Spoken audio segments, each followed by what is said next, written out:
तो इन्फ्लेशन आम भाषा में बोलूँ तो महंगाई, और जो बच्चे इकोनॉमिक्स पढ़ रहे हैं या पढ़ चुके हैं उन्हें पता होगा हिंदी में इसे मुद्रास्फीति कहते हैं। ये बढ़ता कैसे है इन्फ्लेशन, इन्फ्लेशन बढ़ता कब है और इन्फ्लेशन को किस तरीके से बढ़ने से रोका जाता है, कंट्रोल किया जाता है, इन्फ्लेशन को मेजर किस तरीके से किया जाता है, ये इन्फ्लेशन अच्छा है हमारे लिए या बुरा है, इन सब चीज़ों के ऊपर आज मैं आपको बताने वाला हूँ, पूरी जानकारी देने वाला हूँ। तो चलो वीडियो को शुरू करते हैं। पहले तो मैं आपको बता देता हूँ कि इन्फ्लेशन होता क्या है, बिल्कुल आसान सी भाषा में। तो कॉस्ट ऑफ लिविंग का बढ़ना इन्फ्लेशन कहलाता है। जैसे कि पिछले साल कॉस्ट ऑफ लिविंग 4 लाख थी और अब जो है 6 लाख हो गई, तो ये एक इन्फ्लेशन आया 2 लाख का। अब बात कर लेते हैं कि इन्फ्लेशन को निकाला कैसे जाता है, मापा कैसे जाता है, उसे मेजर किस तरीके से किया जाता है। तो सरकारी जो एजेंसियां होती है वो क्या करती है, जो हम घर में जो सामान वगैरह खरीदते हैं खाने पीने का, उसका एक बास्केट बनाती है और उसको पिछले साल के प्राइस से कंपेयर करती है। एग्जाम्पल के लिए मान लो कि जैसे पिछले साल जो तेल था वो 100 रुपए किलो बिक रहा था और इस साल जो है वो 110 रुपए किलो बिक रहा है, तो जो इन्फ्लेशन है वो 10% है।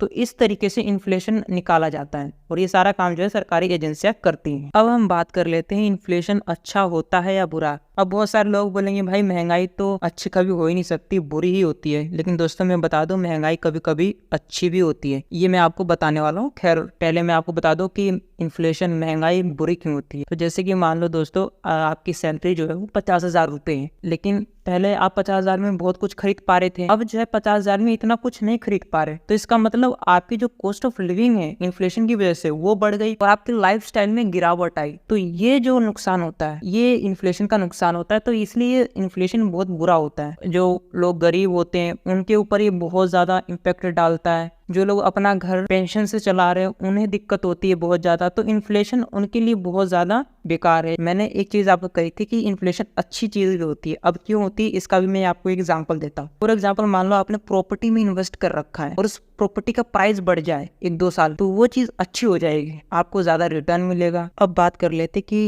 इन्फ्लेशन बढ़ता क्यों है, क्या कारण है इन्फ्लेशन बढ़ने का। तो जो पहला कारण है वो है लैक मॉनेटरी पॉलिसी। अगर आप इन्फ्लेशन कितने % से बढ़ रहा है, हमें कितने नोट छापने चाहिए, इन सब चीजों पे अगर ध्यान नहीं देगी सरकार तो इससे इन्फ्लेशन बढ़ सकता है, इससे गड़बड़ हो सकती है बहुत बड़ी और देश जो है वो अस्थिरता की तरफ बढ़ सकता है। तो इस पे खासा ध्यान देने की जरूरत होती है। हर बार हमें देखना होता है, ध्यान देना पड़ता है कि इन्फ्लेशन कितना बढ़ रहा है, कितनी स्पीड से बढ़ रहा है, हमें कितने नोट छापने चाहिए। और जो कंट्री इन सब चीजों पे ध्यान देती है उनका जो इन्फ्लेशन है वो कंट्रोल में रहता है, उनकी जो महंगाई होती है वो कंट्रोल में रहता है और इससे लोगों को दिक्कत नहीं होती है। दूसरा कारण है डिमांड। जब भी डिमांड बढ़ती है तब इन्फ्लेशन बढ़ता है। आपको मैं एक एग्जांपल देता हूँ। जैसे मान लो किसी दुकानदार के पास 100 आम है और खरीदार उसके 200 हैं, तो वो क्या करेगा, जो दुकानदार है वो प्राइस को बढ़ा देगा, वो उस दाम को बढ़ा देगा। जो पहले आम 50 रुपए का बिक रहा था अब वो 100 का बेचेगा। तो इस तरीके से जो है इन्फ्लेशन बढ़ता है। तो इन्फ्लेशन डिमांड की वजह से भी बहुत ज्यादा बढ़ता है। तीसरा जो कारण है वो है एक्सपेक्टेशन। कई सारे जो कंपनीज होती हैं